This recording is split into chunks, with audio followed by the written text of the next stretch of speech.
নমস্কার বন্ধুরা, আজকে এই ভিডিওর মাধ্যমে আপনারা জানতে চলেছেন ভারতীয় রেলে 65,000+ পদের নিয়োগ সম্পর্কিত সম্পূর্ণ তথ্য। যারা যারা এখনও পর্যন্ত চ্যানেলটি সাবস্ক্রাইব করেননি এবং বেল বাটনটি প্রেস করেননি, চ্যানেলটি সাবস্ক্রাইব করে বেল বাটনটি প্রেস করে রাখুন নতুন সরকারের নতুন নতুন আপডেট সবার আগে পাওয়ার জন্য। ভারতীয় রেলের নিয়োগ জানতে সম্পূর্ণ ভিডিওটি শেষ পর্যন্ত দেখুন। মাধ্যমিক পাশেই চাকরি, ভারতীয় রেলে 6,500-এর বেশি শূন্য পদে নিয়োগ। সরকারি চাকরি খুঁজছেন? তাহলে আপনার জন্য রইল বড় খবর।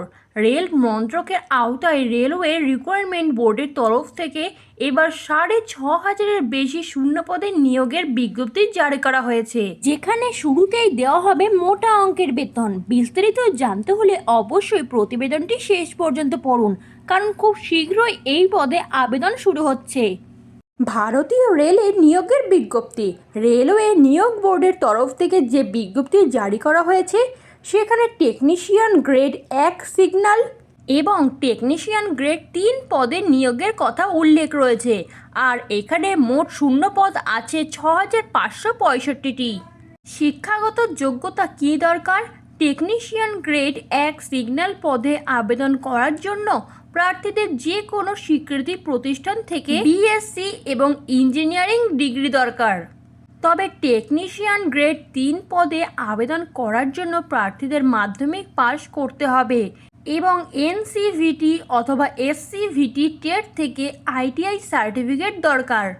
বয়স সীমা কত লাগবে? টেকনিশিয়ান গ্রেড 1 সিগন্যাল পদে আবেদন করার জন্য 18 থেকে 36 বছর বয়স চাওয়া হয়েছে এবং টেকনিশিয়ান গ্রেড 3 পদে আবেদন করার জন্য 18 থেকে 30 বছর বয়স চাওয়া হয়েছে। তার পাশাপাশি সরকারি নিয়ম অনুযায়ী সংরক্ষিত শ্রেণীর প্রার্থীদের বয়সের ছাড় দেওয়া হবে। বেতন কাঠামো। টেকনিশিয়ান গ্রেড 1 সিগন্যাল পদে চাকরি পেলে প্রতি মাসে পে লেভেল 5 অনুযায়ী 29,200 টাকা থেকে বেতন শুরু হবে। আর টেকনিশিয়ান গ্রেড 3 পদে চাকরি পেলে প্রতি মাসে 19,900 টাকা থেকে বেতন দেওয়া হবে। নিয়োগ প্রক্রিয়া। আর আরবি টেকনিশিয়ান পদে কম্পিউটার ভিত্তিতে পরীক্ষা, ডকুমেন্ট ভেরিফিকেশন এবং মেডিকেল স্টেটের ওপর নির্ভর করেই নিয়োগ করা হবে। তবে প্রত্যেকটি ধাপে অবশ্যই উত্তীর্ণ হতে হবে। আবেদন পদ্ধতি।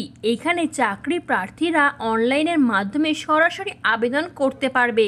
তার জন্য নিম্নলিখিত ধাপগুলি অনুসরণ করুন।